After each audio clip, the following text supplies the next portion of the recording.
I collapsed at work and was taken to the hospital in an ambulance. Following an examination, they found something, and I was scheduled for emergency surgery right away. Filled with anxiety, I contacted my husband. I'm about to go into surgery. I'll need to stay in the hospital for about a week to monitor my recovery. I thought he would rush to the hospital, but my husband responded with a hint of happiness. A week, huh? Well, I'm sure you'll be safe at the hospital. It's a good opportunity for you to rest. Hearing him say that, my woman's intuition kicked in, and I checked my husband's credit card statements right away.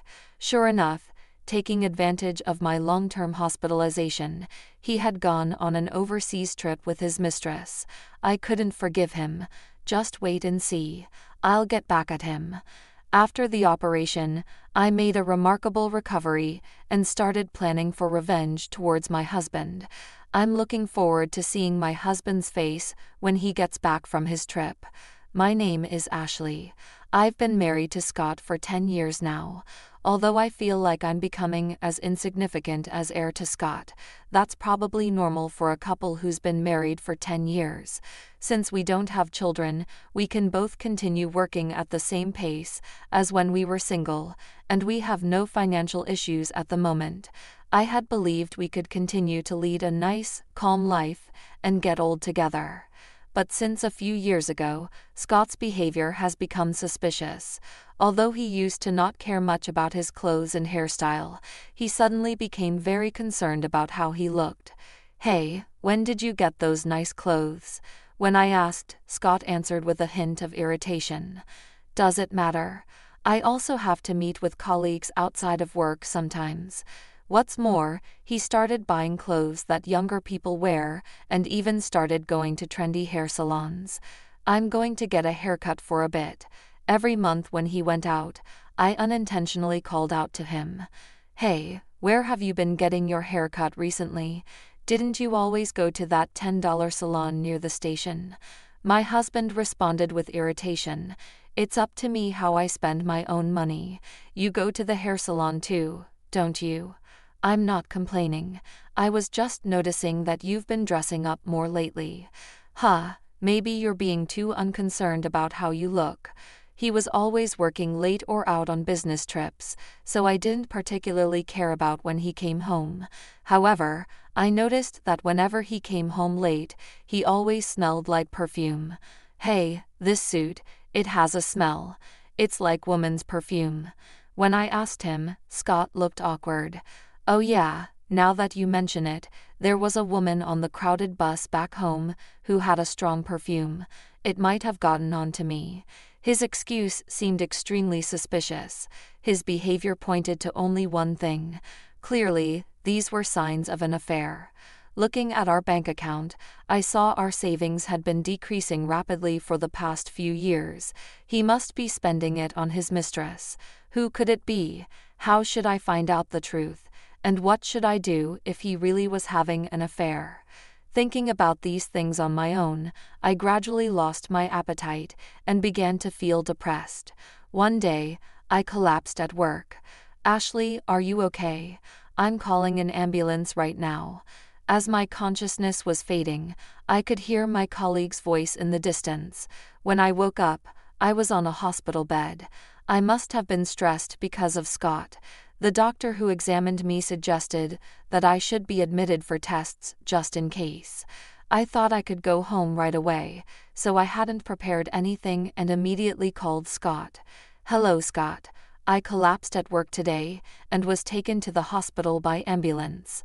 "An ambulance? What the hell happened? Are you at the hospital now?" "Yes, I have to be admitted for tests today." "It's nothing serious, right?" "Probably just stress, I think." I couldn't quite say that it was because of Scott's affair, so I tried to cover it up. Then Scott, seeming relieved, said this. "Well, you really scared me. So you're not coming home today?" "Yeah, the test results won't be out until tomorrow." "I see. I understand. The hospital will prepare everything for you, right? I don't need to do anything else, do I?" "Huh, well, I guess it's fine. but you will be there with me to hear the results of the examination tomorrow, won't you? Huh. Do I really need to be there? I won't understand anything anyway. I don't know anything about medicine or illnesses. You can't be serious. I don't want to hear the results just by myself. When I cried out, Scott reluctantly agreed to come to the hospital. The next day, hearing the test results with my husband, I couldn't believe my own ears. The doctor told me, "We're going to conduct surgery right away because you're showing signs of a stroke." Looking at Scott next to me, he looked just as surprised. Scott took a moment to digest the news and then asked the doctor, "So does that mean she can't go home today?" "Of course, she will have to be admitted immediately today, and we will perform the surgery tomorrow or the day after." "And how long until she can be discharged from the hospital?" "Well, depending on her recovery after surgery, it should be about a week." "A week? I see. Understood." Leaving the doctor's office with a heavy heart, Scott said, "I'm going to make a call," and moved a bit away down the hall. I could hear him talking to someone. "So, I won't be around for a week. What an opportunity, might as well." After he finished his call and came back, Scott quickly started preparing to leave. I stopped him right away. "Oh wait a minute. Are you leaving already? I wanted to talk more." "Talk about what?" "We've heard everything from the doctor, haven't we? There's nothing else to do but leave it to the hospital. This place seems like a proper hospital. There's nothing to worry about. You should rest well. Good luck with your surgery." Leaving these cheerful words, Scott quickly left. Despite trying to inform him about the time of the surgery over the phone, he never picked up the call. From then on, Scott never showed up at the hospital, and I was left alone facing the surgery with great anxiety. The surgery was successful. The days passed without any texts or calls from Scott, and he didn't come to the hospital. When I called our home phone, it would always take me to the answering machine, and his cell phone was unreachable. I remembered the phone call he had made. With a bad feeling, I checked Scott's card statement online. What was recorded in the statement was the purchase of 2 plane tickets. It was to Hawaii. While I was in the hospital feeling anxious, Scott was off enjoying a vacation with his mistress. And that wasn't all.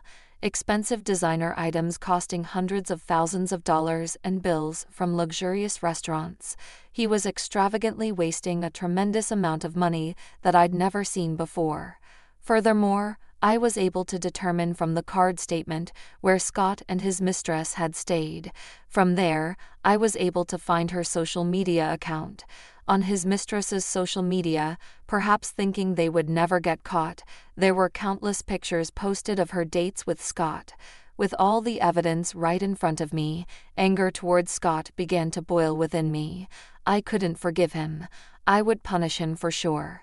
After the surgery, lying in the hospital bed, I spent all my time thinking about how to punish Scott. Eventually, I came up with a plan. From then on, to my own surprise, I felt a surge of strength form within me. Before the surgery, I was overwhelmed with anxiety, but now my anger towards Scott had become a source of power. All I could think about was getting better as soon as possible to carry out my revenge. Even the doctor who came to check my post-surgery progress was surprised. "That's amazing. It's rare for someone to recover this quickly. Did something happen?" I answered with a grin. "I have something important to do, so I wanted to be discharged as soon as possible."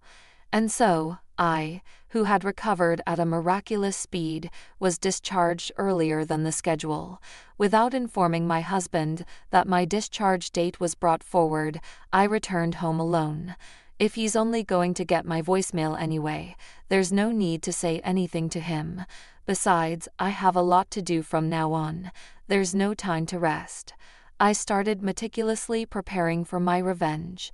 Scott contacted my cell phone on the originally planned discharge date. "Ashley, I went to the hospital, but they said you'd already been discharged." "Yes, my post-surgery progress was good, so I was discharged early. You should have let me know. It seems like your phone has been off for a while." "Oh yeah, it just ran out of battery. My bad. I'll head home now. An hour later, Scott called me again. Hey Ashley, what the hell is this? Oh, what do you mean? Don't play dumb. Our house is gone. Oh, you noticed. I figured we didn't need it anymore, so I've demolished it and put the land up for sale. It's a prime location. I expect it'll sell quickly. What the hell are you talking about? We didn't need it. This house is both our property. You think you can just get rid of it? Oh, I didn't expect to hear both our property from your mouth. What do you mean? Our joint bank account. It's also both our property, right? I've known for a while that you've been using it freely. That's because I have social obligations for work. Social obligations, huh? Going on a vacation with your mistress, that's work too. Oh, how did you know? Your carelessness is astounding.